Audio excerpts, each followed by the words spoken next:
Bonjour à tous et à toutes. Bon, j'ai une petite dernière question qui aime le disco. Je vois que j'ai déclenché quelques foules, effectivement, de personnes qui me donnent à chacun leur choix. Alors, la grosse différence dans les webinars, c'est moi qui choisis la musique. S'agissant des thèmes, on peut tout faire, absolument tout. D'ailleurs, je vous en parlerai juste à la fin. Avec moi, il y a Alexandre. Je vais vous le présenter un petit peu plus et il se présentera d'ailleurs de lui-même et on en parlera.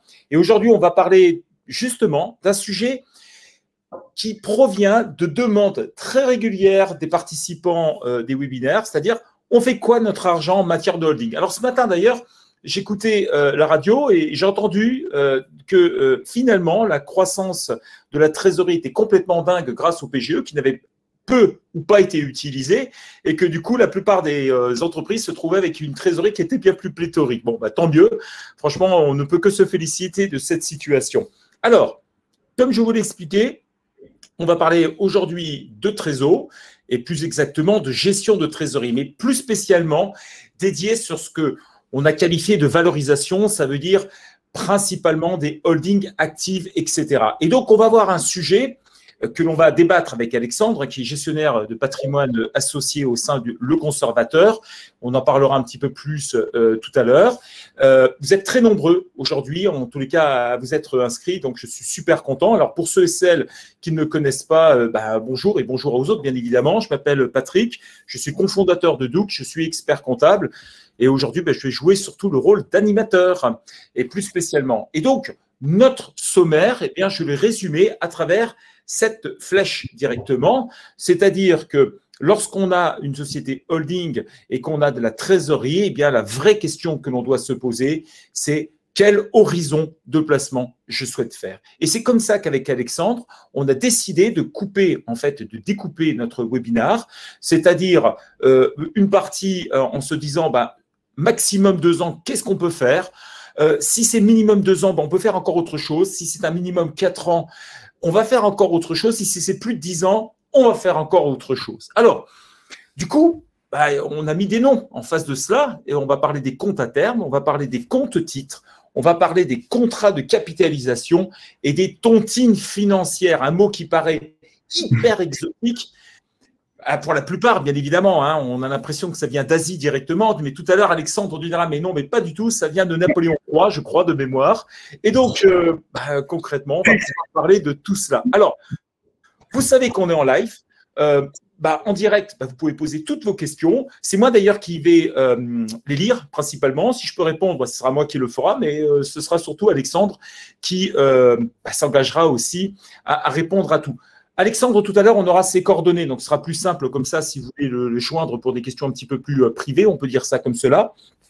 Et puis, à la fin du webinar, eh bien, il y aura un replay qui arrivera directement chez vous, c'est-à-dire tout ce que je dis, tout ce que Alexandre va dire et tous les slides que vous pouvez voir arriveront directement chez vous 5 minutes à peu près à la fin du webinar. Voilà très exactement le sujet d'aujourd'hui. Ce que l'on va faire, ça va durer à peu près 3/4 d'heure, je pense. C'est une première. Bon, on va voir très exactement jusque où tout cela nous envoie. Alors, avant de donner la parole à Alexandre, moi, je vais faire un petit point sur la fiscalité des entreprises parce que trop souvent, on a toujours tendance à croire qu'on peut avoir une sorte de défiscalisation des intérêts financiers que l'on peut avoir.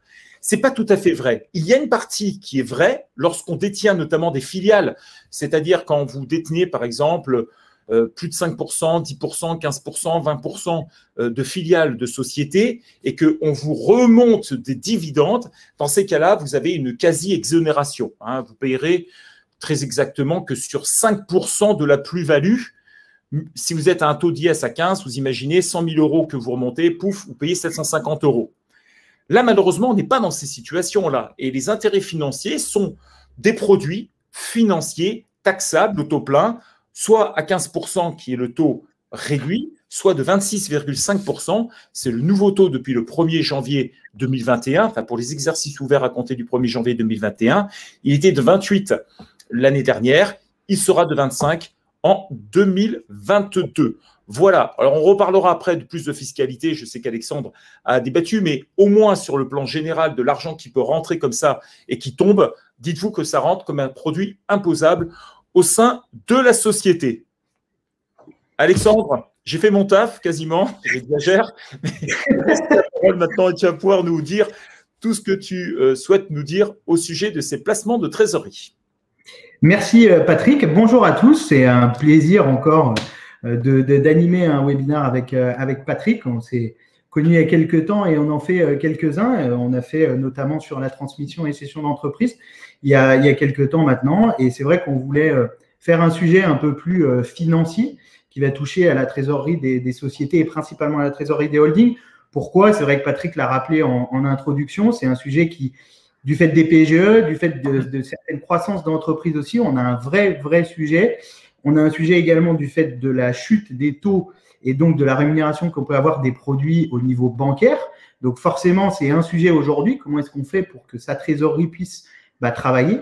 Et aujourd'hui, c'est compliqué. Donc, on a déterminé à des horizons de temps, une frise de temps qui va nous permettre de vous présenter effectivement 4 solutions de placement. Avant ça, donc, je vais me faire un petit point présentation pour ceux qui ne me connaissent pas. Donc, c'est Alexandre, j'ai 34 ans. Je suis associé donc au groupement qui s'appelle Le Conservateur, qui est un des plus gros groupements de gestion de patrimoine en France. On est 600 associés et on gère un peu plus de 9,2 milliards d'euros. On a une spécialité qui s'appelle la tontine financière. On en parlera un peu plus tard sur une des solutions. Ce sera une des solutions qu'on vous présentera, que je vous présenterai sur la gestion de trésorerie de holding. Et le groupe Le Conservateur, c'est une exclusivité aujourd'hui. Voilà, c'est un des plus gros groupements de gestion de patrimoine. On est spécialisé sur le particulier, mais également sur la gestion de la trésorerie de holding. C'est quelque chose qu'on développe depuis quelques années maintenant. Voilà pour ce petit point. Moi, je suis basé à Lyon et ça fait 10 ans que je fais ce métier dans l'assurance et la gestion de patrimoine. Voilà par rapport à ça. Vous pourrez me poser toutes les questions que vous souhaitez par rapport au placement, à la fiscalité. Il n'y a aucune question bête. N'hésitez pas, on est là pour ça aujourd'hui, 45 minutes, un peu plus, peu importe. On est là pour vous accompagner. Donc, effectivement, on a souhaité vous présenter 4 solutions de trésorerie différentes qui vont venir vous accompagner dans un temps différent. La première solution qu'on a définie, c'est le compte à terme. Alors, le compte à terme, il faut savoir que c'est un produit qui est bancaire. Donc, c'est un produit qu'on ne propose pas au niveau de la gestion de patrimoine, que les compagnies d'assurance ne proposent pas en général, sauf si elles ont des filiales bancaires. Et c'est un produit qui s'est développé depuis de nombreuses années au niveau bancaire, puisque c'était une des solutions privilégiées pour placer sa trésorerie. Aujourd'hui, le compte à terme, pour les puristes, on a dit max 2 ans, c'est qu'aujourd'hui, on place rarement de la trésorerie sur des comptes à terme à plus de 2 ans. Le maximum de possibilités, c'est 8 ans sur un compte à terme. Mais on ne va pas peu le développer aujourd'hui, le compte à terme. Pourquoi? Parce que c'est une solution qui aujourd'hui ne rapporte rien. Pourquoi? La chute des taux a fait que ces investissements qui sont complètement liquides, le compte à terme, c'est une disponibilité que vous avez à 100%. C'est un placement qui est 100% sécuritaire. On achète de l'obligation d'État. Je ne vais pas rentrer dans les détails de l'achat que font les banques, mais c'est très sécuritaire, très liquide. Donc, ça veut dire qu'aujourd'hui, ça n'a aucun impact en termes financiers, de rapport de performance financière. En plus, autre point négatif, si vous rachetez, c'est-à-dire si vous sortez du compte à terme avant sa date finale, par exemple avant 2 ans, si vous avez choisi 2 ans, vous avez une pénalité. Donc, ça veut dire que la banque, elle va vous demander de payer en plus pour pouvoir ressortir votre argent. Donc, forcément, c'est une solution qui aujourd'hui n'est plus du tout privilégiée puisqu'elle a une performance à quasiment 0. Donc, c'est vrai que c'est très peu utilisé aujourd'hui dans la gestion de la trésorerie des sociétés holding. L'imposition, elle se fait comme la majeure partie des produits financiers, ce qui n'est pas forcément le cas du compte titre qu'on va voir après, mais sur ce produit-là, elle se fait au terme du contrat sur les intérêts qui ont été produits. Vous placez 100 000 euros, au terme, vous avez 110 000 euros, vous serez taxé sur 10 000 euros à l'IS. Patrick vous a montré l'imposition. Comment ça se passait en termes de pourcentage. On n'est pas maître au jeu des pourcentages qui seront là demain. En tout cas, aujourd'hui, c'est comme ça. Donc, voilà, vous avez le mécanisme qui est ainsi. C'est un produit bancaire sécuritaire qui est liquide. Si vous le rachetez, vous avez une pénalité. Il y a une rémunération qui est très faible, voire quasi nulle aujourd'hui, et une imposition sur les intérêts qui sont produits au terme du contrat avec la banque. Alors, Nicolas pose une question, ça correspond à quoi un compte à terme? Donc, on est bien d'accord, effectivement, tout simplement, c'est de l'argent qu'on a été placé sur ce que l'on appelle un compte à terme. C'est-à-dire que, voilà, je ne sais pas, Nicolas. En fait, c'est un compte qui a une durée. C'est-à-dire qu'à terme, ça veut dire que c'est un compte, un peu comme un compte bancaire. Et ce compte bancaire-là, il est rémunéré puisqu'il a une durée. C'est-à-dire, vous allez dire à la banque, moi, je suis d'accord pour placer cet argent pendant 4 ans. Ça veut dire que la banque, elle va prendre et utiliser cet argent-là pour faire autre chose. Par exemple, pour aller financer des prêts ou autre. Je ne suis pas banquier, donc je connais mal l'exploitation qu'elle pourrait en faire, mais je me doute qu'elle va faire à peu près ça. Et donc, forcément, ce compte-là, il va y avoir une rémunération puisque vous mettez à disposition de l'argent auprès de votre banque. Donc, oui, effectivement, c'est un placement qui est simple, qui est très simple. Et voilà, je le lis, effectivement, c'est de l'obligation d'État. Donc, forcément, il y a un rapport qui est très faible. Mais compte à terme, ça veut dire que c'est un compte, il a une durée, donc il a un terme. Voilà. Alors, voilà, et quand on parle de liquidité avec préavis, ça signifie également que les banquiers qui vont vous proposer ce type de placement ne se mettront pas, par exemple, à acquérir des actions exotiques dans lesquelles il pourrait y avoir des rendements de folie parce que tout simplement, il y a une sorte presque d'obligation, j'aurais tendance à dire, enfin plus morale d'ailleurs que véritablement sécuritaire, de au moins retrouver l'argent qu'on a mis. Parce que Alexandre, très certainement, nous le démontrera tout à l'heure, mais plus le taux de risque est élevé, plus les gains peuvent être considérables sur du court terme. Sur du court terme, c'est pile ou face. Et en matière de bourse, 2 ans, c'est du court terme. 4 ans, c'est également du court terme. Ce n'est pas des placements de long terme. Donc, vous ne pouvez absolument pas vouloir prendre de risques quand vous mettez un compte à terme, Nicolas, et c'est pour ça que j'essaie de mieux répondre à ta question. Et Antoine a tout à fait raison. Il s'agit plutôt d'obligations, c'est-à-dire des choses où il y a des rendements, où ça tombe, ça ne va pas augmenter de façon ostentatoire, mais on sait que ça ne se cassera pas la gueule non plus. Enfin, on suppose que ça ne se cassera pas la binette très exactement. C'est l'esprit même du compte à terme et dans lequel, à la fin, quand tu vois la rémunération que tu as, peut-être que tu vas être à 0,2%. Et puis, il faudra t'estimer heureux. Au moins, tu te diras, j'ai eu un petit peu d'intérêt. Mais il est clair que si tu places 100 000 € aujourd'hui à compte à terme, tu ne peux pas t'offrir une soirée à Paris avec l'argent qui en sera redonné à la fin de l'année. C'est quasiment sûr et certain. Peut-être s'acheter un Big Mac chez McDonald's et encore, ce n'est même pas tout à fait sûr. Je blague dans ce que je dis, bien évidemment, mais c'est en tous les cas l'esprit du compte à terme, c'est de se dire. Moi, ce que j'aimerais rajouter aussi, c'est qu'il existe des pays aujourd'hui sur cette planète où on prend de l'argent, enfin les banques prennent de l'argent parce que les clients ont laissé de l'argent en banque.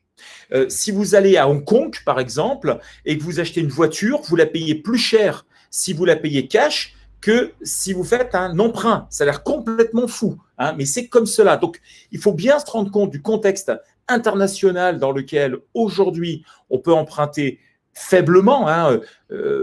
Bientôt, je parlerai d'un PGE à la fin du mois, etc. Les taux aujourd'hui, même du PGE, on les trouve élevés, ce qui est complètement fou alors qu'ils sont extrêmement bas. Donc, d'un côté, on ne peut pas avoir de l'argent gratuitement, quasiment, et de l'autre côté, espérer que ces placements de trésorerie de court terme puissent être généreux, entre parenthèses, en matière d'intérêt. Donc, voilà très exactement sur les comptes à terme. Mais avec Alexandre, qu'on avait décidé de parler de ça, on se devait de le dire, même si on ne pense pas que ce soit le meilleur moyen. Et là où j'attire aussi l'attention, ce serait dommage de faire un placement avec un compte à terme, d'être un peu juste au niveau de la trésorerie, de vous trouver avec un découvert, parce que là, tout est ruiné dans ces conditions-là. C'est ça. Et je rajoute par rapport à ce que disait Nicolas, a posé la question, est-ce que ce sont des actions? Effectivement, tu as très bien répondu. Ce ne sont pas du tout des actions, ce sont, comme dit Antoine, de l'obligation d'État. Et Philippe a rajouté une précision qui est tout à fait juste, c'est que l'avantage du compte à terme, c'est qu'il y a une garantie de capital.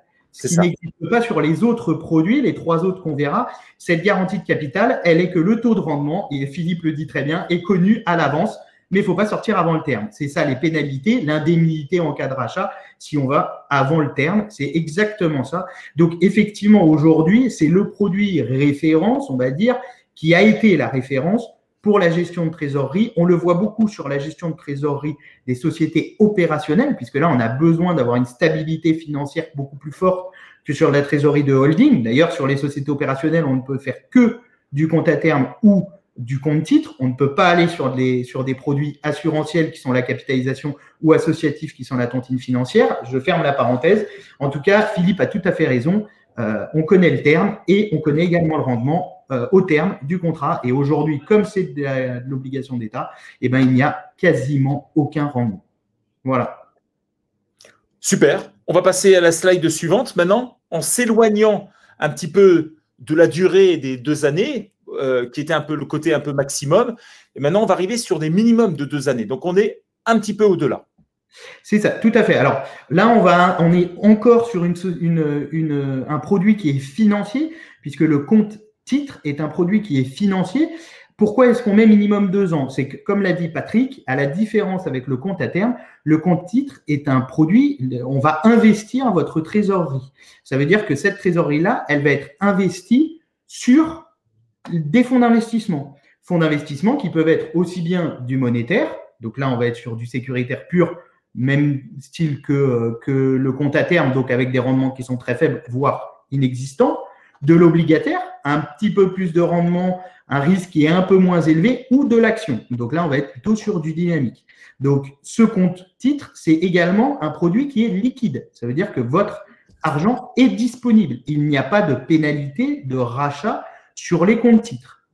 L'autre point, on va dire faible du compte titre, c'est qu'il n'y a pas de fonds en euros. C'est-à-dire qu'on ne peut pas avoir sur le compte titre une partie du contrat, de la trésorerie qui va être investie sur des capitaux garantis et sécuritaires. Le fonds en euros, c'est ce que vous avez sur vos contrats d'assurance vie à titre perso, sur vos contrats de capitalisation qui soient personnels ou sur les entreprises. Vous avez une partie de votre trésorerie qui est placée sur ces fonds en euros. Donc là-dessus, c'est de l'obligation d'État aussi qu'on achète, nous, que ce soit les compagnies d'assurance ou les banques, et qu'on met à disposition de nos clients avec une rentabilité moyenne du marché aujourd'hui aux alentours de 1%. Je vous montrerai sur la capitalisation ce qu'on fait aux conservateurs, nous, sur la rémunération des fonds en euros. Mais aujourd'hui, ce compte titre, vous ne pouvez pas avoir accès à ce fonds en euros. Donc, votre argent est 100% investi dans des fonds d'investissement. La rémunération de ce placement, elle est liée au marché. Vous investissiez l'année dernière, post-Covid, au mois de mars, confinement, vous étiez sur un marché à 3800, 3900, 3700 points de CAC, forcément très bas. Cette année, vous auriez eu des plus-values importantes. Aujourd'hui, on est à plus de 5800 points à date. On investit sur un marché qui, quand même, est élevé, hein, puisqu'on est sur un marché qui équivaut à une valorisation 2019, fin 2019. Donc, on est quand même on est revenu à une valorisation de CAC assez importante. Donc, attention à ce produit-là. C'est un bon produit, c'est un produit financier, mais là, on va être exposé, un peu plus exposé que le compte à terme. On peut avoir une exposition nulle en investissant sur du monétaire, mais dans ce cas-là, quel est l'intérêt? Donc, aujourd'hui, on va investir une partie sur du sécuritaire, une partie sur de l'obligataire. Les gens qui suivent un peu l'actualité financière, l'obligataire, attention en ce moment, on peut avoir des faillites d'entreprises qui vont intervenir avec potentiellement les PGE qui ne sont pas remboursés. Attention à l'obligataire en ce moment. Par exemple, les chiffres sont sortis hier.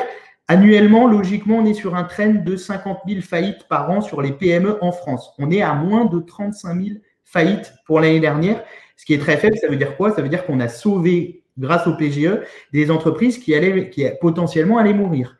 Donc, attention, ça va se ressentir sur l'obligataire. Donc, ce n'est pas forcément des placements sur lesquels il va falloir aller très fortement aujourd'hui. L'action, on va pouvoir aller faire des choses notamment thématiques. On va pouvoir investir dans du thématique plutôt que d'aller acheter des grandes valorisations européennes, aller faire de l'énergie verte, aller faire de l'intelligence artificielle, des fonds qui fonctionnent très bien aujourd'hui. Donc, ce compte titre, en fait, on va pouvoir le faire travailler un peu comme un contrat d'assurance vie à titre personnel. La seule chose, et ça va être la différence avec le contrat de capitalisation, vous lisez, c'est qu'il y a une imposition qui est fait lorsque vous faites des arbitrages. Ça veut dire que lorsque vous changez votre allocation, eh bien, vous allez avoir une imposition qui va être faite aussi sur les intérêts qui ont été produits. Ce qui n'est pas le cas du contrat de capitalisation, on le verra après, on restera dans une enveloppe juridique qui est fermée. Alors que là, ça ne l'est pas, le compte titre. Donc, attention, lorsqu'on fait des arbitrages, eh ben, il peut y avoir une imposition qui est faite sur les intérêts. Alors, il y a beaucoup de questions qui sont arrivées, Alexandre, tout azimut d'ailleurs, et on va essayer de le reprendre au fur et à mesure. Certaines, on les répondra peut-être à la fin. Olivier, connaissez-vous des intermédiaires, ça te faire sourire, qui permettent d'ouvrir un compte titre sans LEI dans le cas où on investit qu'en OPC? Ça, c'est une question technique. Olivier, qu'est-ce que vous appelez LEI? Alors, on y répondra après. Est-ce qu'on peut investir seulement en fonds de façon plus active? Bon, oui. Je comprendrai. Oui, donc la réponse. Oui, Alexis, on peut faire du sécuritaire ou du dynamique et on peut investir effectivement tout en dynamique. Ce n'est pas forcément un conseil avisé en termes de gestion de patrimoine, mais effectivement, on peut faire du 100% dynamique avec le compte titre. Tout à fait. Investir en action, par exemple, sur ce qu'on veut à peu près voilà. On peut faire du trade dynamique, il n'y a pas de souci. Tout à fait. Mag Stellon qui pose une question, est-ce qu'il est possible de faire du trading? Donc là, on sort un petit peu… Alors, je ne sais pas, Mag Stellon, si dans ton avis, ça c'est du trading, ça ne l'est pas, hein, qu'on soit tout à fait… Le trading, c'est véritablement acheter, revendre des actions au sein d'une société. Alors, est-ce que c'est réalisable? Oui, à partir du moment où on en fait peu. Et est-ce que c'est obligatoirement, est-ce que c'est obligatoire de changer ses statuts? Non. Par contre, si on a une vraie activité financière à l'intérieur, ça vaut le coup de regarder ses statuts dans ces cas-là pour savoir si on a prévu ce genre de choses. Et la question, c'est est-ce que Doux peut suivre? Oui, à petite échelle. Maintenant, quelqu'un qui ne ferait que du trading au sein de Doux, non, on ne le ferait pas parce que ça soulève d'autres difficultés qui sont beaucoup plus complexes, qui sont notamment les plus-values latentes fiscales, parce que en fiscalité française, désormais depuis maintenant, je sais plus, 10-15 ans, eh bien, on n'attend pas le dénouement de l'opération pour savoir s'il faut être imposé sur les plus-values. En fait, chaque année, il y a une sorte de valorisation qui se fait en fonction du cours de bourse ou en fonction d'autres critères, parce qu'on parle de la bourse, mais on pourrait parler d'autres choses également. Et eh bien, on regarde s'il y a une plus-value latente. Et si elle est latente, et bien, boum, on est imposé directement. Et ce n'est pas le fait que ce soit le Nasdaq ou le CAC 40, hein, c'est toutes les actions en règle générale qui sont imposées dans ce genre de situation. Bilal, pour ouvrir un compte titre ordinaire au nom de SASU, activité passation de service, est-ce qu'il faut changer les statuts? J'ai répondu. Et si oui, les statuts doivent être mentionnés. Alors, on mentionnera, si on le fait très fréquemment, plutôt de la gestion de trésorerie ou du trading, tout simplement, il faudra rajouter dans ces statuts. Najib, possible de s'ouvrir un compte titre ou PEA au nom d'une SASU pour placer une partie de sa trésorerie? Si oui, chez quel broker? Alors, là, c'est à mon avis, un plan d'épargne action est plutôt fait pour les particuliers, pas pour les non. Donc, on ouvrira un compte titre plutôt pour une société. Je ne sais pas si je réponds à ta question, Najib, puis tu pourras voir avec Alexandre, ce sera peut-être plus simple. Guillaume, quel type d'actions sont concernées par les plus-values latentes? J'en ai parlé. Luc, nous avons parlé de l'imposition en cas de gain, mais en cas de perte, c'est une charge. Oui, tout à fait. C'est exactement ça. C'est tout à fait ça. Quand on paume de l'argent en bourse, et malheureusement, ça arrive, effectivement, et bien, dans ces cas-là, c'est bien une charge. Ce qui n'est pas le cas, par contre, de lorsqu'on place de l'argent dans une filiale dans laquelle on détient plus de 5%, si on fait une perte dessus, eh bien, au même titre que tout à l'heure, j'ai dit que les plus-values étaient non imposables, eh bien, les moins-values ne peuvent pas donner lieu, en tout cas, à compensation avec d'autres gains. C'est raté dans ces cas-là. Olivier, le LEI, Legal Entity Identifier. C'est l'identifiant qui doit porter à l'AMF par l'intermédiaire de une transaction MLF, du moins. Je vais répondre de manière très simple, Olivier, parce que là, on va rentrer dans des considérations très financières. Moi, je ne suis pas un financier, hein, je suis gestionnaire de patrimoine. Donc, je travaille pour un groupement qui est très important, un groupement de gestion de patrimoine. Attention, je ne fais pas du trading. J'ai vu le mot trading. On ne fait pas de trading. Nous, on place l'argent des trésoreries sur des solutions qui vous permettent d'avoir de la rentabilité. Là, notamment, on parle du compte titre sur des fonds d'investissement. Effectivement, j'ai lu sur le monde, pas que sur le cadre, bien évidemment. Là-dessus, il n'y a pas de problème. Là, vous rentrez dans des solutions, dans un discours un peu financier qui aujourd'hui est n'est pas forcément ce qu'on souhaite développer là actuellement sur ce webinaire. Donc, ce que je vous propose, c'est qu'à la fin, vous notez mon numéro de téléphone. Avec plaisir, on en parlera. Mais là, si on commence à rentrer dans ce type de choses, je pense qu'on va perdre une partie des personnes qui sont là. Oui, on est tout à fait d'accord. Ce que je te propose, on peut passer sur le slide suivant. Oui. Alors, il y a juste, Jean, pour qu'une société puisse détenir un compte titre, est-ce que cela doit être notifié dans les statuts de la société? Non. Non. Ça dépend. Ouais. En fait, voilà, je te laisse. On préfère souvent lorsqu'on des personnes viennent nous voir et nous demandent effectivement s'ils ont la possibilité de placer la trésorerie de leur société, on fait toujours ce qu'on appelle une étude d'éligibilité. Donc, on va vous demander vos statuts, on va vous demander votre bilan, vos liasses fiscales. On ne place pas comme ça en claquant des doigts. Vous savez, on est en France, donc on a aussi de la lutte anti-blanchiment, on a beaucoup de choses. Et la majeure partie du temps, on demande à ce que les statuts de société donc que la société ait la capacité d'investissement. C'est très simple, c'est dans l'article 2 des statuts. Vous avez chacun, vos sociétés ont chacun un objet. Et dans l'objet, il faut juste noter dans les statuts que la société a la capacité d'investir. Après, voilà. Il ne faut pas oublier qu'aujourd'hui, on parle des holdings. Là, j'ai vu beaucoup de gens parler, principalement, je pense, de leur société d'exploitation. Donc, effectivement, compte à terme, compte titre possible sur les sociétés d'exploitation. Indiqué dans les statuts, c'est toujours mieux. Et je vois Daniel, merci, la holding, effectivement.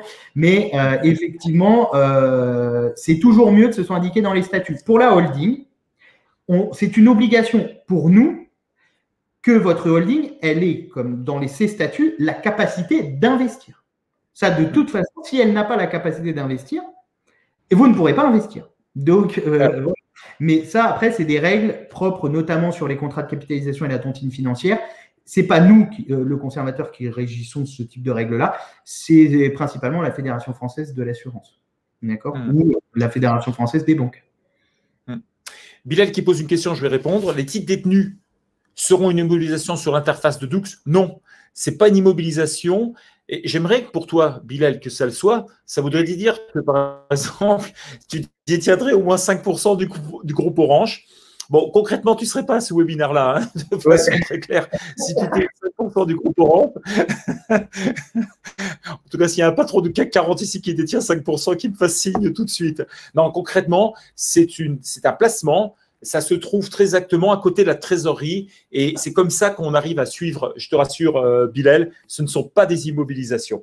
Les immobilisations, c'est quand tu détiens une filiale comme une société civile immobilière ou une autre société, mais là, ce n'est pas le cas. C'est pour ça que je souris dessus, Bilal, et c'est génial que tu poses ça. Ça permet de se donner un petit moment de bonheur supplémentaire dans des explications qui sont très claires quand on reste bien dans notre cadre. Et c'est vrai que là, encore une fois de plus, Alexandre, merci de bien avoir rappelé qu'on ne faisait pas de trading, on ne parlait pas de trading, qui est un autre métier et qui, là, par contre, nécessite des statuts, mais totalement adaptés. Voilà, ça, c'était un point qui est très important quand on fait du trading, mais à haute dose. Tu nous parles de la contractualisation ? Oui, on va enchaîner donc sur le contrat de capitalisation. Donc là, on va passer sur un produit qui a des statuts juridiques complètement différents, puisqu'on n'est plus sur un produit bancaire financier. Là, on est sur un produit d'assurance.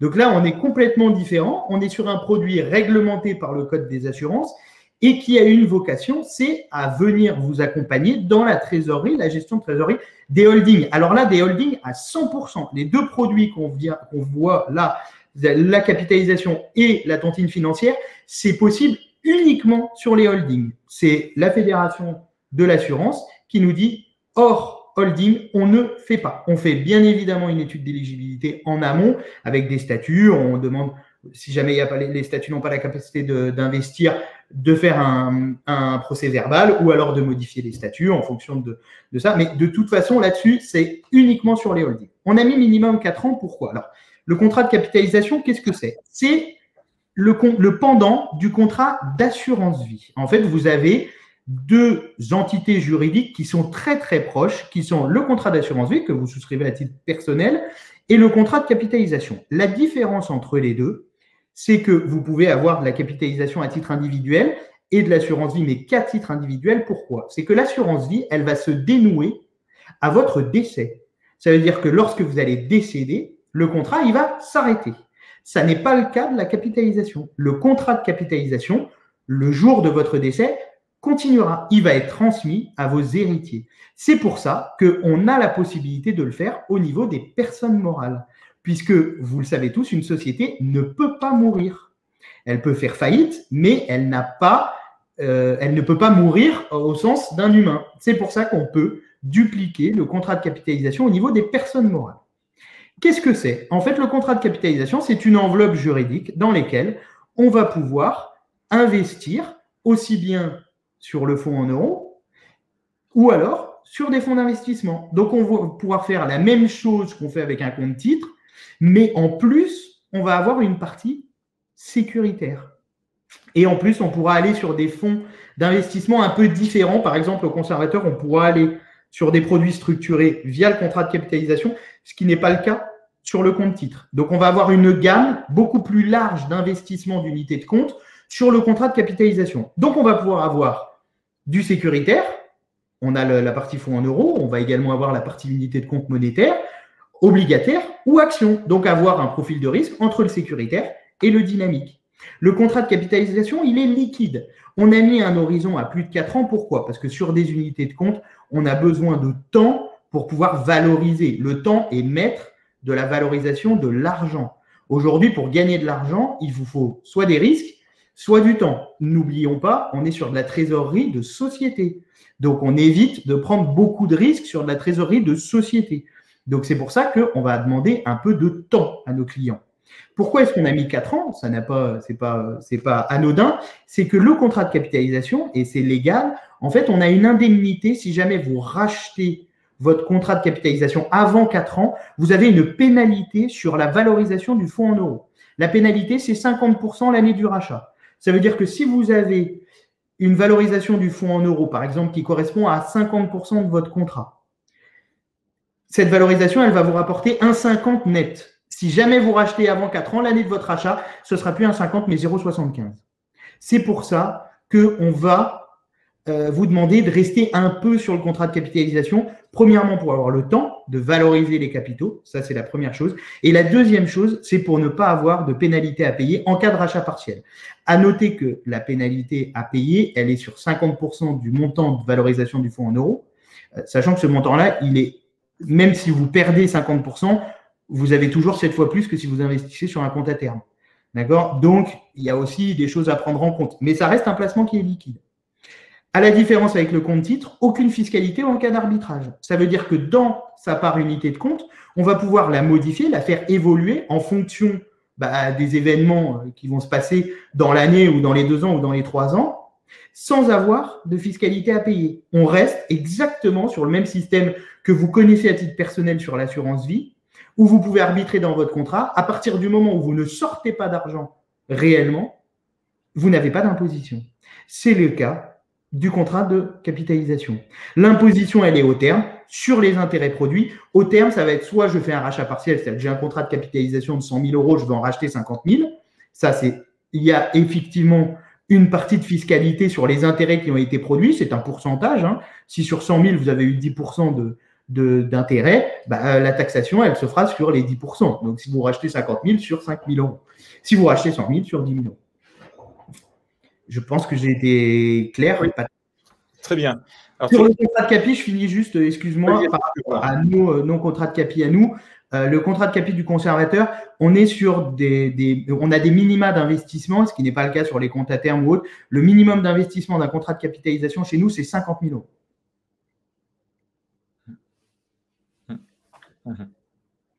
OK. Alors, Luc, en cas de prise de risque et de perte, le dirigeant peut-il être mis en cause dans sa gestion? C'est-à-dire que, si je reprends la question, Luc, vous investissez par exemple sur un contrat de capitalisation. Ce contrat de capitalisation avec une valorisation de 100 000 euros, au bout de 4 ans, elle a une valorisation de 80 000. Est-ce qu'on peut vous mettre en cause dans votre gestion? Non. Ça n'est pas de la gestion d'entreprise, c'est de la gestion de trésorerie, c'est de la gestion financière. C'est effectivement, tu m'arrêtes Patrick si je dis une bêtise, mais vos associés, lorsqu'ils sont d'accord, de toute façon, si vous avez des associés par exemple, on demande à ce que tout le monde soit d'accord pour qu'il y ait des investissements qui soient faits. À partir du moment où on a eu effectivement les accords, on a une prise de risque de toute façon, sauf si on fait du monétaire à 100%, et encore. Mais aujourd'hui, effectivement, si vous allez investir sur des unités de compte, vous avez un risque. Donc, forcément, vous avez une possibilité de perdre les capitaux. Maintenant, comme je vous l'ai dit, le temps est toujours gagnant dans les investissements. Donc, si vous êtes là, effectivement, pour faire des coups à moins de 2 ans, ça peut être risqué. Si vous laissez du temps dans vos investissements, a priori, le temps fait toujours les choses. Alors Benjamin, c'est tout à fait ça. Et puis autre point sur la gestion, ce qu'on appelle la faute de gestion, pour en parler, sortons même de la trésorerie, ne peut incomber aux dirigeants qu'à partir du moment où il commence à y avoir un acte délibérément frauduleux ou quelque chose qui a été délibéré pour aller foutre la société en l'air. À partir du moment où ce n'est pas le cas, c'est ce qui s'appelle non pas une faute de gestion, mais une gestion tout court, hein, qui peut conduire à quelque chose de positif comme quelque chose de négatif. Mais ce n'est pas parce qu'on prend, entre parenthèses, une mauvaise décision, à partir du moment où elle n'a pas été délibérément prise dans le cadre de nuire à la société, il n'y a pas de raison particulière à faire une faute de gestion. Il y a peut-être un petit point sur lequel, bien évidemment, je ferai attention et à nuancer, c'est bien évidemment que les statuts soient en parfaite conformité avec ce à quoi on destine sa société, hein, dans la gestion d'une entreprise en règle générale. Hein. Si vous avez, et je vais exagérer dans ce que je vais dire, mis des statuts de consultant, n'allez pas acheter une poissonnerie par exemple, et puis si la boîte se casse la gueule, vos associés pourraient véritablement se retourner contre vous en disant bah, tu as usurpé l'objet social des statuts auxquels on s'était destiné. Bon voilà, ça c'était un point que je voulais rajouter. Deuxième point, celui de Benjamin, question, on va faire très très simple. Benjamin est à l'ARE, où il va se lancer dans un ARE, donc l'aide au retour à l'emploi qui va lui permettre de gagner de l'argent au sein de sa société tout en ne prenant pas de salaire, puisque c'est l'ARE qui va lui donner, et puis il va se retrouver avec 100 000 euros, sans doute trésorerie, et se pose comme question, et je vais répondre indirectement, est-ce que l'ARE, est-ce que Pôle emploi, est-ce que ce n'est pas quelque chose d'incompatible?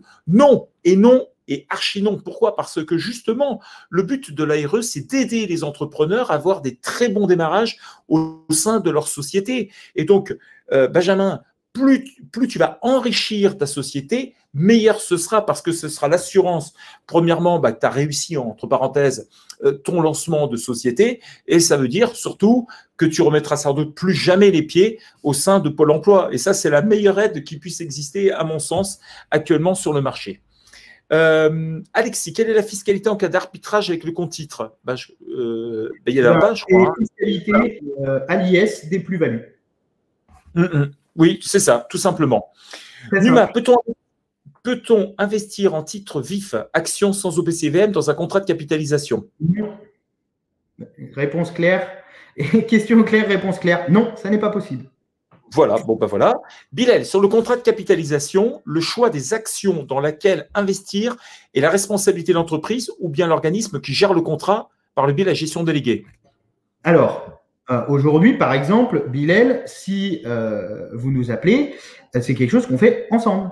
Ça veut dire qu'on fait, évidemment, nous, on fait des propositions à nos clients en disant, voilà, en fonction des événements de marché, en fonction de la situation des marchés, voilà comment est-ce qu'on voit, nous, l'investissement, c'est-à-dire une partie en monétaire, pourquoi, sur un temps donné, 6 mois, se laisser le temps de réinvestir aujourd'hui, de voir comment est-ce que va être la situation, puisque la situation aujourd'hui est un peu paradoxale, on va dire ça comme ça.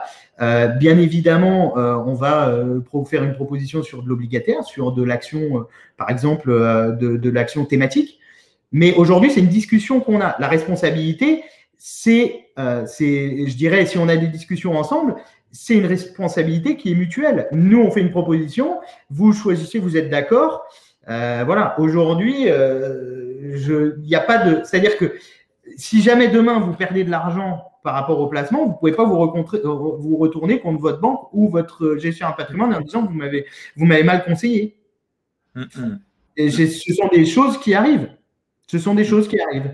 Maintenant, notre travail, alors le conservateur, ça fait 176 ans qu'on existe. Notre travail aujourd'hui, c'est bien évidemment de faire bien notre travail. Donc, bien évidemment, on est là. Notre but est pour accompagner nos clients, mais également pour leur faire gagner de l'argent. Donc, forcément, on fait des choses qui sont sensées. Aujourd'hui, un gestionnaire de patrimoine qui vous dirait on va investir 80% de vos capitaux dans du pétrole, je ne suis pas sûr que ce soit la marche à suivre. Par contre, on va investir aujourd'hui sur de l'énergie verte, sur de l'intelligence artificielle, du big data, les actions chinoises qui remontent les pays émergents. Est-ce que ce n'est pas plus intéressant? Pourquoi pas? Maintenant, c'est qu'est-ce qu'on fait dans le contrat? Forcément, on ne va pas mettre 80% sur du risqué. Ouais. Donc, voilà, ça, effectivement, nous, c'est notre habitude. On gère aujourd'hui beaucoup d'argent, que ce soit à titre personnel ou à titre professionnel. Forcément, si on avait des pertes importantes, vous en auriez entendu parler. Aujourd'hui, la majeure partie d'entre vous n'ont pas entendu parler du conservateur ou alors en lisant la presse spécialisée. Et souvent, c'est plutôt positif. Alors, Alexandre, une autre question à laquelle je peux répondre, et toi également aussi. Philippe qui pose comme question, est-ce que la holding peut prêter de l'argent à d'autres entreprises moyennant intérêt? Je t'en prie. Alors, c'est beaucoup plus complexe que ça. Et premièrement, il y a un monopole des banques de prêter de l'argent. Ça a l'air idiot, mais on ne peut pas tout faire aujourd'hui. Comme par exemple, vous ne pouvez pas être une société prêter de la main-d'œuvre si vous n'êtes pas une société intérimaire. Vous voyez, il y a quand même des monopoles qui existent. Alors, entre sociétés du même groupe, aucun souci. Et d'ailleurs, oui, il y a des intérêts. Maintenant, il y a une autre entreprise dans laquelle tu n'as, Philippe, aucune participation ni quoi que ce soit. Pour moi, non. Mais vas-y, Alexandre, si tu veux rajouter quelque chose. Non, je suis d'accord avec toi. Sachant que la seule société qui vous permet, par exemple, de vous prêter de l'argent, c'est la société civile. Mais c'est à titre personnel. C'est-à-dire que si votre holding est une société civile, la holding peut vous prêter de l'argent à vous, le dirigeant de cette société. C'est la seule, si je ne dis pas de bêtises, qui a cette capacité-là entre sociétés. Je te rejoins. Peut-être qu'il peut y avoir des points, mais là, un avocat en droit des sociétés serait plus. Mais je pense pas. Hein. Franchement, je te rejoins. Je te rejoins sur ta réponse. Dans les sociétés, voilà, entre groupes, effectivement, c'est principalement ce qu'on appelle des conventions de trésorerie et on peut faire au sein d'un même groupe tout ce qu'on peut faire. Je te laisse passer au slide suivant. Vas-y, feu. Alors, le slide, oui, c'est bon, c'était bon au niveau des questions. Le slide suivant, c'était pour vous expliquer un peu notre mode de fonctionnement aux conservateurs. Et effectivement, nous, on a un mode de fonctionnement notamment sur la rémunération du fonds en euros, donc sur les capitaux qui sont garantis sur une partie de votre investissement sur le contrat de capitalisation. C'est valable également pour la rémunération globale des fonds en euros du conservateur, hein, que ce soit à titre individuel ou à titre de personne morale. Plus on investit en unité de compte et plus on va avoir de rémunération sur le fonds en euros. Aujourd'hui, la moyenne de rémunération, c'est 1% maximal. Là, on est sur des rémunérations nettes. Hein. Au conservateur, on va entre 2,50 et 1%, sachant que on fait rarement du moins de 50% d'unités de compte dans nos contrats, puisque c'est pas notre façon de faire. Nous, on est gestionnaire de patrimoine, donc on accompagne les gens dans la gestion de patrimoine. On n'est pas là et de la gestion financière, on n'est pas là pour donner du fonds en euros. Mais plus vous aurez d'unités de compte dans vos contrats, plus vous aurez de rémunération sur cette partie-là qui est garantie. Je pense que tout le monde a eu sa rémunération bancaire de fonds en euros bancaires et n'est pas à ce niveau-là en fonction des investissements que vous avez faits. On va parler de la tontine financière. Oui, donc, on va en parler. Alors, c'est vrai que la tontine financière, beaucoup vont poser des questions puisque, effectivement, c'est une exclusivité du groupe Le Conservateur. On est né sur ce mécanisme financier-là. C'est le premier mécanisme financier qui est apparu en France en 1653. Donc, c'est un mécanisme financier qui vient, tu l'as dit, de Napoléon, de l'ère napoléonienne, on va dire ça comme ça. Et ce mécanisme-là n'est pas un produit exotique. On entend beaucoup de tontine africaine, de tontine asiatique. Ça n'est pas du tout le même fonctionnement. Ça a une part d'idées qui peut correspondre, mais c'est un peu différent quand même. La tontine financière, c'est au même titre que l'assurance vie ou les contrats de capi, un mécanisme qui est géré par le Code des assurances. Donc, on est sur quelque chose qui est tout à fait réglementé, légal, et c'est une exclusivité du groupe Le Conservateur. La tontine financière, qu'est-ce que c'est? En fait, c'est une association d'épargnants. Donc, chaque 1er janvier, Le Conservateur va créer une nouvelle association d'épargnants. Cette association, elle va durer 25 ans. Au 31 décembre de la 25e année, on va clôturer l'association qui est arrivée à son terme. D'accord? Donc, ça veut dire que nous, en temps normal, on gère 25 tontines. Nos clients peuvent investir au départ de l'association ou en cours de vie. Le minimum d'investissement, c'est 10 ans. Ça veut dire que vous pouvez rentrer dans une tontine qui a déjà 15 ans d'existence au maximum. Et je vais m'arrêter là sur le mécanisme, on va dire, puisqu'il y a beaucoup de choses qu'on pourrait dire sur la tontine. Pourquoi est-ce qu'on a souhaité vous en parler? Aujourd'hui, c'est un mécanisme qui est peu connu, c'est un mécanisme qui est très sécuritaire. On n'a pas de garantie de capital, attention, mais c'est un mécanisme qui est très sécuritaire, qui est à horizon déterminé. Ça veut dire que quand on investit, on sait exactement à quelle date on va sortir, entre 10 et 25 ans. On n'a pas de rachat possible puisqu'on connaît le terme. C'est un produit qui est bloqué. D'accord? Il n'y a pas de possibilité de rachat. Ça a des performances élevées, forcément, puisque plus les produits sont bloqués, plus on a des performances parce qu'on peut faire travailler. Et en plus, là, on connaît l'horizon final. Au bout de la 25e année, on va répartir les capitaux. Ça veut dire que les capitaux qui ont été investis, les intérêts que ça a produit, on va les répartir avec toutes les personnes qui ont investi. Au moment de cette répartition, on va avoir l'imposition. L'imposition, c'est la même que pour tous les placements qu'on a vus. C'est une imposition à terme sur les plus-values et donc les intérêts produits. Il y a Olivier qui a mis le montant. Je vais parler de la rentabilité, ne vous inquiétez pas. Le montant minimum, on est comme sur de la CAPI, on est à 50 000 € d'investissement minimum. Attention, très bonne question Olivier, je vais y répondre. Attention, on est sur un produit qui est bloqué, donc on fait très attention aux montants qui sont investis sur de la tontine. On n'ira pas à plus de 10 ou de 20% de la trésorerie disponible de la holding sur de l'investissement tontinier, parce qu'on a besoin d'avoir des projets qui soient bien déterminés pour avoir ce type d'investissement-là. Les performances, Jérémy, tu demandais les performances, la rentabilité. Voilà, la tontine, ça fait entre 3 et 3,50% de rentabilité annuelle au-delà de l'inflation.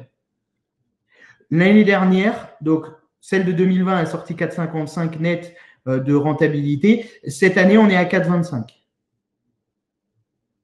Donc, on est sur un produit, on ne va jamais gagner 10%, d'accord? Mais c'est un produit qui est sécuritaire, qui a un investissement qui sont propres, qui vous permettra d'aller chercher de la performance avec un risque qui est faible. Et alors, je vois ce que dit Jérémy, c'est pas ouf. OK, livret A, 0,50. Inflation, 1%. Vous perdez 0,50 chaque année. Aujourd'hui, compte à terme, 0,10, 0,20 à 5 ans. Je veux bien que ce soit pas fou, mais aujourd'hui, trouvez-moi une solution qui à 10 ans vous rapporte autant annuellement, ça n'existe pas. Alors, si la société n'existe plus, que se passe-t-il? C'est une très bonne question, Olivier. C'est une association. Donc, la société ne pourra pas être démantelée en globalité s'il reste un actif, puisque ça fera partie de l'actif de la société. Donc, tant que la tontine n'est pas dénouée, l'actif reste, la société ne pourra pas être démantelée.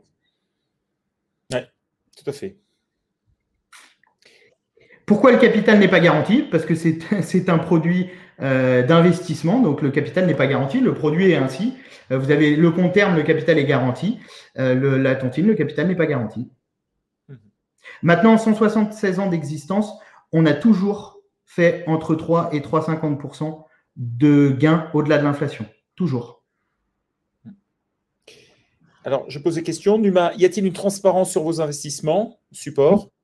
Non, on donne beaucoup d'exemples d'investissements. Non, on ne va pas vous donner une liste de tous les investissements qui sont faits, puisque la gestion n'est pas cachée, mais la gestion est interne aux conservateurs.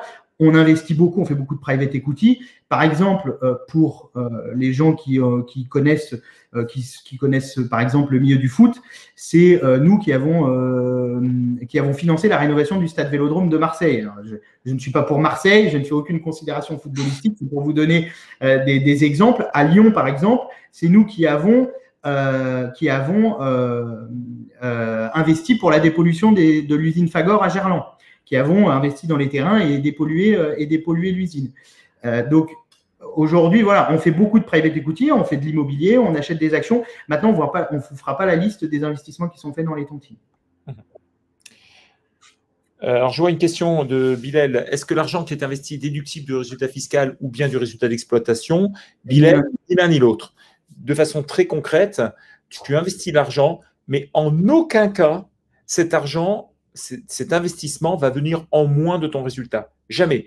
La seule façon dont il peut venir, c'est au moment du dénouement, c'est-à-dire que les intérêts financiers vont être mis à l'intérieur, ou si ça venait être le contraire, ça pourrait être en moins. Alors, je vois après, il y a plein d'autres questions, mais qui sortent un peu du terrain, là. Hein. On est avec les produits d'épargne en crypto-monnaie, qui est l'imposition des plus-values. Ben, oui, elles existent, hein, bien évidemment. Hein. En matière de société, on peut aussi investir en crypto-monnaie.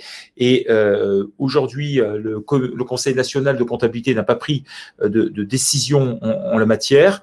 Et certains le font au moment du dénouement de l'opération, au moment où il y a des achats-reventes, et c'est comme ça qu'on arrive à déterminer s'il y a eu des plus-values. Puis après, bon, je passe parce qu'on parle des ETF, des tas de choses, etc. Voilà. Bon, il y a qui dit mes parents sont de conservation en perso depuis de nombreuses années, ils sont ravis de ces investissements. C'est la plus rentable. Ben, voilà. Bon. Merci Nicolas, merci Laure. Effectivement, Nicolas a raison, la tontine est une solution prudente. Donc, forcément, la prudence, en termes de performance, elle est corrélée au risque. Donc voilà, c'est une solution prudente qui a des performances qui sont élevées pour une solution prudente, qui aujourd'hui, dans un contexte économique qui est complexe, a son intérêt. Et puis, j'aurais tendance à dire qu'on sait toujours après coup qu'est-ce qui s'est passé.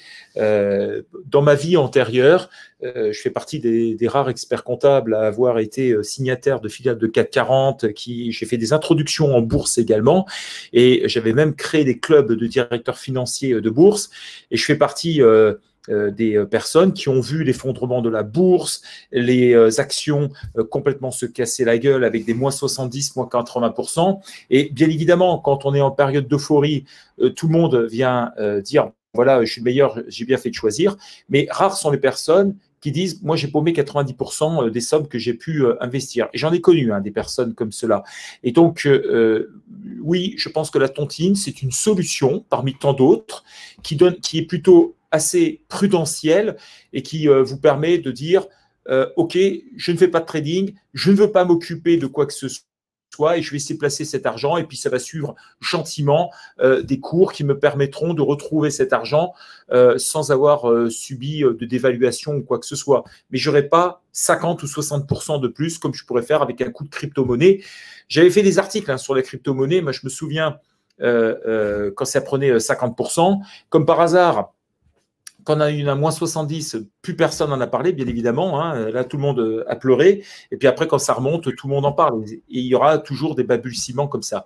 C'est sûr qu'avec le conservateur et sur la tontine, on ne va pas en entendre spécialement parler parce que ça attire pas en tous les cas beaucoup de commentaires à la matière. Bon, qu'est-ce qu'il y a d'autre alors, investissement comptablement. De quoi la question de Fred, quel est le statut de l'or investissement comptablement? C'est un placement financier, ça se met très exactement comme si c'était en fait un placement de trésorerie, parce qu'il est rare que l'or, on l'ait en barrette, c'est souvent des titres d'or que l'on a, et donc ça c'est la comptabilité, c'est un placement de trésorerie. Voilà. Alors, Jérémy, vous pouvez nous dire à titre perso quels sont vos placements préférés utilisés? Eh bien, Jérémy, je dirais aujourd'hui que ça dépend de ce que vous souhaitez faire. C'est-à-dire que beaucoup de gens s'arrêtent à des produits. C'est-à-dire qu'ils se disent, en fait, je vais faire un contrat d'assurance vie, je vais faire un compte titre, que ce soit à titre perso ou à titre professionnel. Je vais faire de la tontine. Ça dépend de ce que vous voulez, en fait. Est-ce que vous avez de la trésorerie, que ce soit perso ou entreprise, à placer et quels sont vos projets? Aujourd'hui, le projet, c'est quoi? C'est de valoriser, c'est de vous créer des capitaux pour la retraite. Ça dépend de vos projets. En fait, ce qui est important dans les placements, c'est de déterminer leur sens. Beaucoup de gens s'arrêtent à des produits et ne s'arrêtent pas au sens de leurs investissements. On peut parler rentabilité, on peut parler beaucoup de choses, on peut parler marché financier, on peut parler or, on peut parler beaucoup de choses. Il faut que ça ait du sens. Donc nous, notre travail, c'est de donner du sens à ce que vous faites. Les solutions, on les a, que ce soit des solutions financières, des solutions assurantielles. On en a pris 4. Il en existe beaucoup, des solutions associatives. On a des solutions. Maintenant, c'est qu'est-ce qu'on veut faire de sa trésorerie? Est-ce qu'on a envie de risque? Est-ce qu'on n'a pas envie de risque? Est-ce qu'on a envie qu'elle soit liquide, pas liquide? C'est quoi les projets? Je vends ma société à 10 ans, à horizon 10 ans. Qu'est-ce que je dois faire? Je la vends à 3 ans. Qu'est-ce que je dois faire? Aujourd'hui, c'est comme ça qu'on accompagne les chefs d'entreprise ou pas, que ce soit à titre perso ou à titre pro. Bilal qui pose une question. Comment Doug suit les placements de trésorerie? Est-ce que c'est complètement automatique? Non, parce qu'on n'a pas de moyen de le faire. Peut-être qu'un jour, on le fera. Il faudrait qu'on ait pas mal de clients qui puissent le faire. Mais tout simplement, en fin d'année, il y a un questionnaire de bilan et on demande aux personnes quel est le cours auquel ils pensent. Ce n'est pas nous qui allons le voir. C'est à vous, effectivement, de nous le communiquer. Et nous, par contre, on calcule la plus-value latente en la matière. Philippe, qui te fait la remarque qu'il faut 500 000 € de trésor pour commencer à jouer au sein de la holding. Olivier a répondu que sur la tontine. Alors après, attention, c'est des solutions qui ne sont pas figées. Ça dépend qu'est-ce que vous pouvez faire de la trésorerie. Ça dépend de beaucoup de choses, Philippe, aujourd'hui. On met des garde-fous parce qu'on est obligé de mettre des garde-fous pour dire aux gens, attention, la tontine est une solution qui est bloquée. Donc forcément, il faut faire attention à ce qu'on fait. Maintenant, ce n'est pas figé et gravé dans le marbre. Forcément, si vous avez 500 000 € de trésorerie dont vous ne servez pas ou 200 000 € de trésorerie dont vous ne servez pas depuis 10 ans, forcément, on aura une vision qui sera différente. C'est pour ça que je parlais d'études d'éligibilité en amont. Effectivement, on fait ce genre d'études pour pouvoir déterminer quels seraient les bons investissements. Et puis après, on le fait en fonction des projets aussi. Donc voilà, Olivier a répondu, pas pour le contrat de capi, tout à fait, il a tout à fait raison. Il n'y a pas de, effectivement, là-dessus, on est moins puisqu'on est sur un placement qui est liquide. C'est ce que je disais tout à l'heure. Qu'est-ce qu'on veut en faire, en fait? OK. Passe le slide d'après, je répondrai dans les autres questions après. Ah ben voilà, bon. C'était tout. Effectivement, c'était les rendements que tu avais déjà fait voir.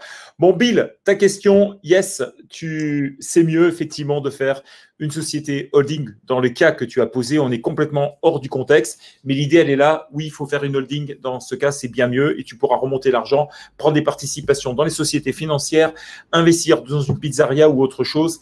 Il n'y a aucun souci. Bon, je crois que là, on est dans l'heure maintenant, ça y est. Est-ce que vous avez d'autres questions? Si, moi j'en ai une quand même. Voilà, tout simplement les coordonnées d'Alexandre. Alors pour faire super plus simple, on ne va pas s'embêter la vie. Je vais vous donner directement l'adresse le lien, comme ça, hop, vous aurez juste à envoyer un petit mail. Si vous avez envie à Alexandre, ce sera juste nickel. Voilà.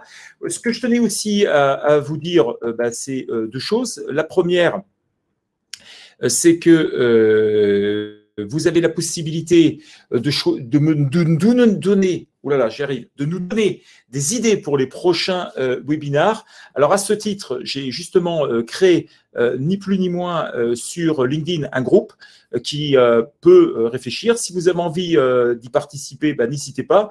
Je vais vous envoyer le lien et vous aurez la possibilité comme ça de nous donner vos avis sur les webinars. Alors, petit avis d'Alexandre sur la valuation. Qui posait la question de comment la holding est imposée sur les successions. Philippe, je vais faire une réponse d'autruche, puisque ce n'est pas le sujet aujourd'hui. Si vous avez besoin de questions, regardez, vous avez mes coordonnées. Je vous laisse me passer un coup de téléphone avec plaisir pour discuter. Alexis, donc petit avis d'Alexandre sur la valuation du marché actuel. Alors, je vais vous donner mon avis. Très sincèrement, j'ai un avis qui est un peu paradoxal par rapport au marché actuel. Déjà, l'année dernière, quand les marchés ont chuté, si vous voulez, au mois de février, on a eu l'information, ce qui n'est pas le cas, par exemple, pour la crise des subprimes en 2008 et la crise de 2012, on a eu l'information que la Chine allait se bloquer. La Chine, ça représente à peu près 70% de l'économie mondiale.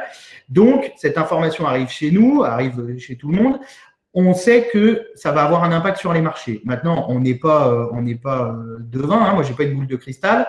On sait que ça va tomber, on ne sait pas combien, on ne sait pas comment. Ça, on arrive à le prévoir, donc on arrive à stopper les investissements, à désinvestir, voilà. Et on va chercher de la valorisation après quand les marchés sont bas.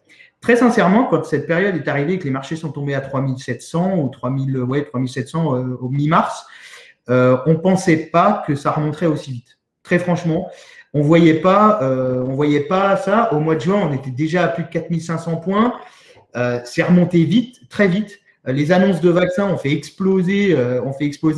Aujourd'hui, on est sur une valorisation qui est sur l'année 2019. L'année 2019 qui est une très belle année en matière d'économie. Donc, je veux dire, on peut toujours faire mieux, mais on était quand même sur une année. On sortait voilà, il y a eu les gilets jaunes, il y a eu beaucoup de choses. Donc, on était quand même sur une année qui, en termes de valorisation, qui était importante.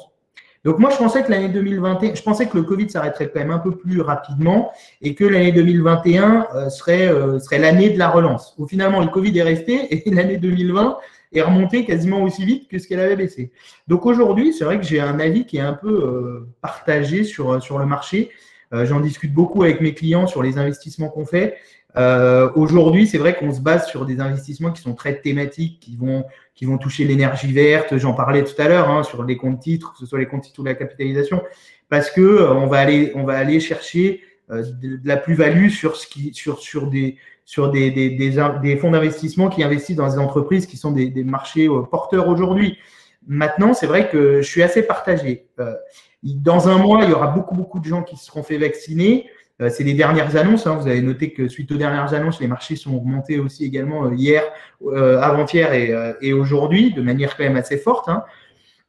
Donc, c'est vrai qu'on a un mois à tenir. Est-ce que c'est compliqué? C'est compliqué. Tant mieux, aujourd'hui, on ne va pas se plaindre. Maintenant, est-ce que les faillites qu'il va y avoir, parce qu'il va y avoir des faillites, quand il va falloir rembourser les PGE, je pense qu'il va y avoir une claque qui va être faite. Est-ce que ça va avoir un impact négatif sur les marchés?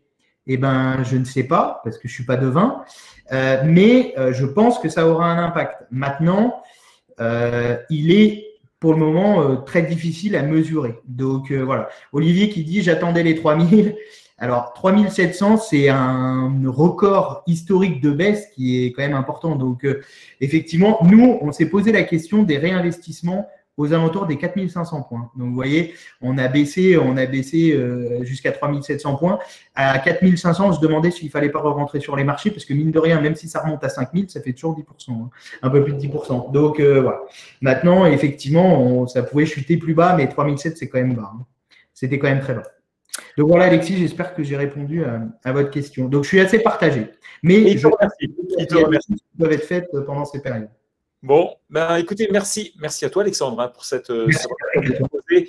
Ça a été fort sympathique. Tout le monde a bien compris que placer son argent de société holding n'était pas chose simple, qu'il y avait des arbitrages à faire entre une rentabilité juste exceptionnelle ou une catastrophe totale ou une analyse prudentielle. Je crois que c'est à chacun de se faire sa libre opinion. En tout cas, merci à vous tous d'avoir participé. Je vous ai mis des tas de liens, notamment si vous voulez avoir notamment la possibilité de contacter Alexandre, de pouvoir regarder notre chaîne YouTube, de pouvoir vous abonner ou d'aller sur mon lien LinkedIn pour pouvoir participer et donner vos opinions et suggestions sur les webinaires. D'ici là, je vous souhaite une excellente journée. Je vous dis à très bientôt, peut-être à demain, qui sait, au niveau des webinaires. Alexandre, merci. Merci à vous tous. Et on se retrouve avec un coup de disco. Ciao, ciao. Ciao.